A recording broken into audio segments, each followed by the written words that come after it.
What time is it? It's time for art!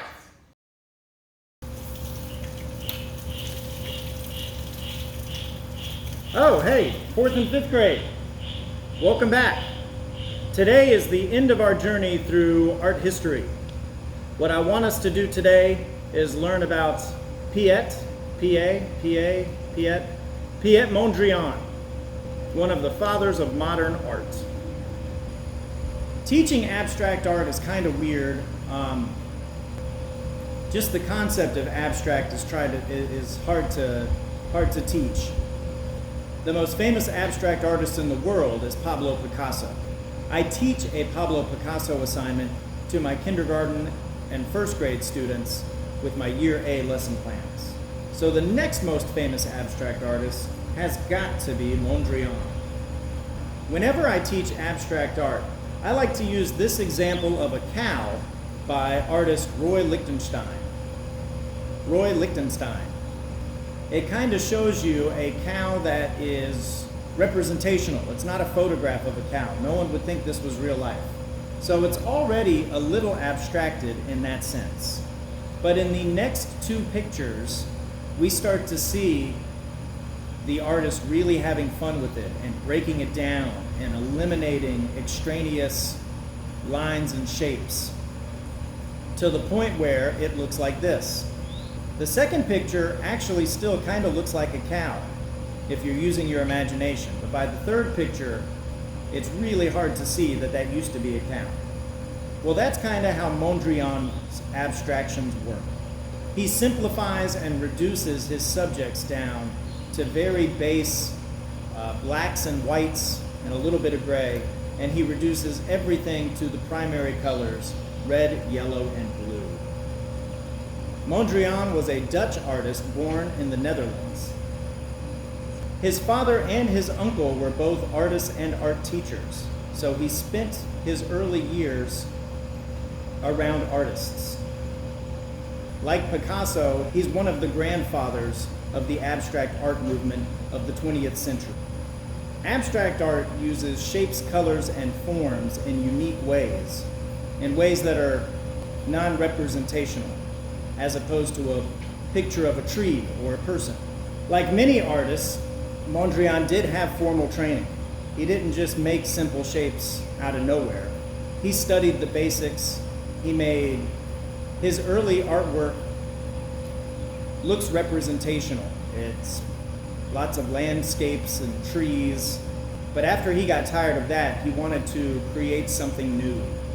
His early artworks are in the style of the Impressionist artists, which were very popular at the end of the 1800s. But as he got older and refined his technique, his style became influenced by artists like Pablo Picasso and George Braque, who were experimenting with Cubism at the time.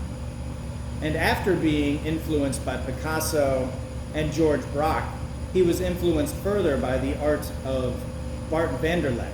He used primary colors and simplified geometric shapes to make his artwork. The artwork of Piet Mondrian even influenced artists after him, like color field artists like Mark Rothko, who came along in the 1940s and the 1950s. He became a pioneer. Mondrian was a pioneer of minimalism, which was an art movement that emphasized getting rid of anything that wasn't necessary. In this case, minimalism means simple. So here's how I want us to make our simplified Mondrian-inspired abstract. We're not really abstracting anything, but this will be in the style of Mondrian. I'm going to take a 12-inch by 18-inch piece of paper, and with a straight edge, I am going to draw 4 lines across, horizontal, and then I will draw 5 lines vertical, straight up and down. I will take crayons. You could use markers, colored pencils, whatever. I'm going to take crayons, and I'm going to color 3 of these rectangles red, 3 of these rectangles yellow, 3 of these rectangles blue, all using primary colors. When I'm done with that, I will put glue on my pencil lines, and I will glue black strips of paper.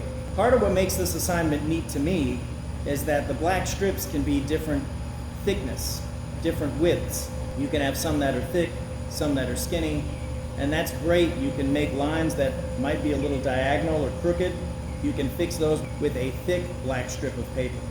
If you're coloring and your coloring goes outside of the pencil lines, that's okay too.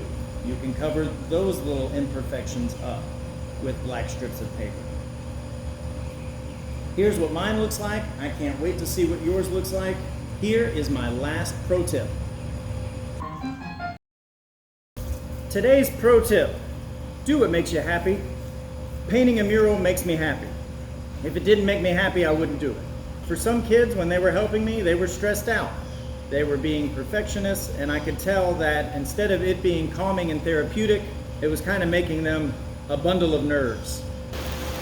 So my pro tip to you is find your happy. Getting rained on does not make me happy, so I'm out of here. Have a great summer. See you next year. Bonus points! 4th and 5th grade bonus points. Just tell me what year Mondrian was born. See you next time. Bye.